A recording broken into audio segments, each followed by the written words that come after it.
Hi everybody, it's me, it's Wednesday, and it's time once again for Ramblin', Ramblin', Ramblin', keep those vlogs a-ramblin' forever.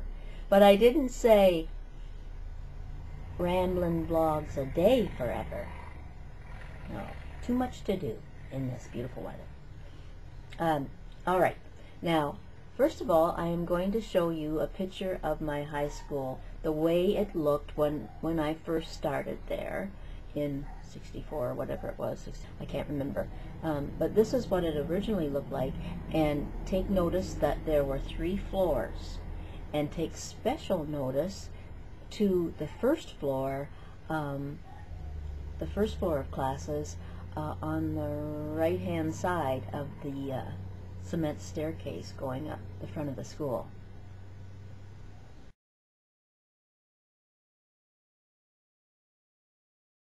Okay, and yes, just wonderful architecture outside and in, because it was like the old staircases and a lot of solid oak, and you felt like you were walking into what I would imagine like the old universities like Yale and Harvard and that would be like when you walk into.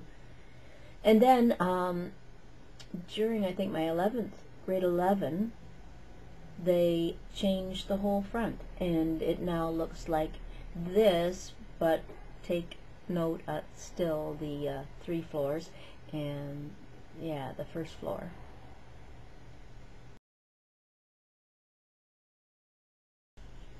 Okay, excuse me. So this was English class in, I believe, grade 10, and that class took place on the first floor, and I think it was a couple of windows over from that cement staircase. And my English teacher then, Mr. Sobe, he was just a doll. He reminded me so much of Frankie Valli from, the Four Seasons, Frankie. And he was so dramatic and natural for an English teacher, and headed the drama department at that time. And the girls used to love to play tricks on him. Once again, they were up to their hijinks. So this one day before he came into class, like they would often hide on him, like put a girl back in one of the wooden cupboards at the back, and he'd wonder where that student had gone to, and she'd pop out and scare him.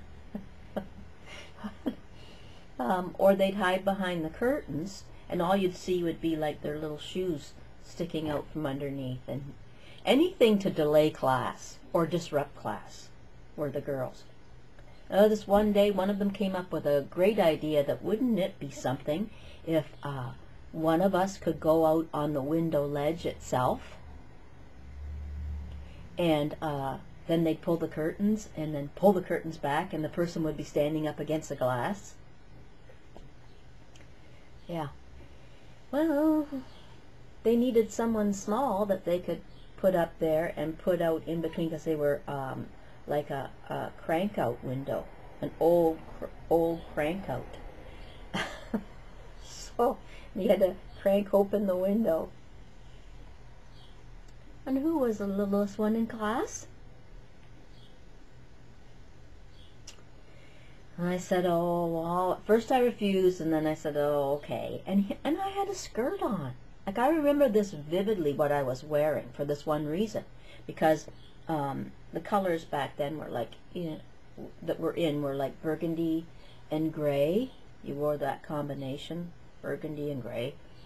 And so I had on a gray, I remember a gray wool panel pleated skirt, a burgundy v-neck sweater, a long sleeve sweater. It was fall, and I had on knee-high burgundy socks that were almost like argyle, with gray going up the sides of the socks. They were supposed to be really cool, and my penny loafers.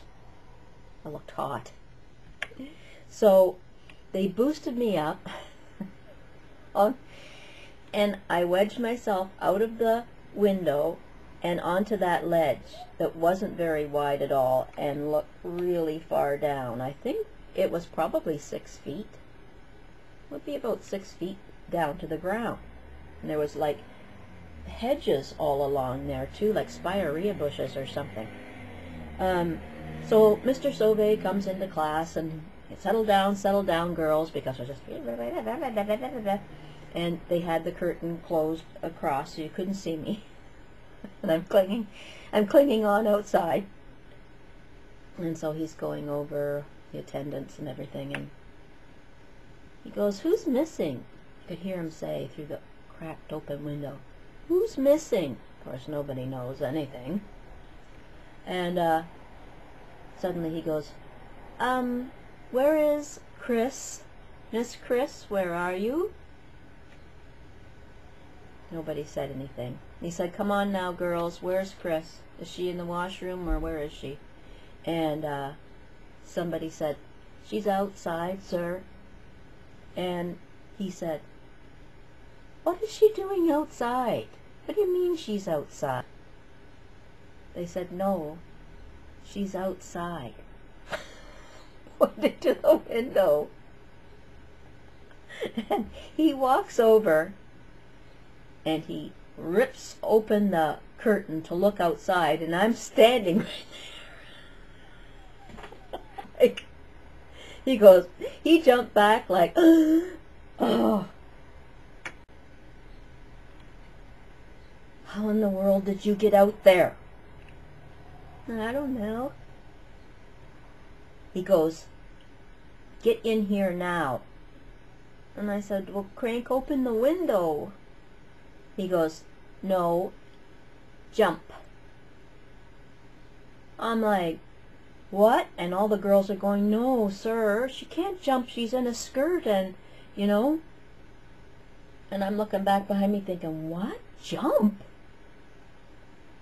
"I don't care. I don't care." He said, "You're out there, you jump." So I jumped. Into the bushes. Into the bushes. Now that I think of it, I jumped down. It's a wonder I didn't break a leg or something. Like, this sounds like a reform school I went to, but honest, it wasn't. And I jumped down. Luckily, like, I kind of landed, like I knew how to land, but I fell forwards onto my knees, and I didn't really get hurt. Just a little embarrassed and some dirt on my knees and my Argyle socks. So, yeah, I just had to share that with you. And hope you enjoyed. I'll try and think of some more. And remember, I swear these are all true. Talk to y'all soon. Have a great day. Bye for now.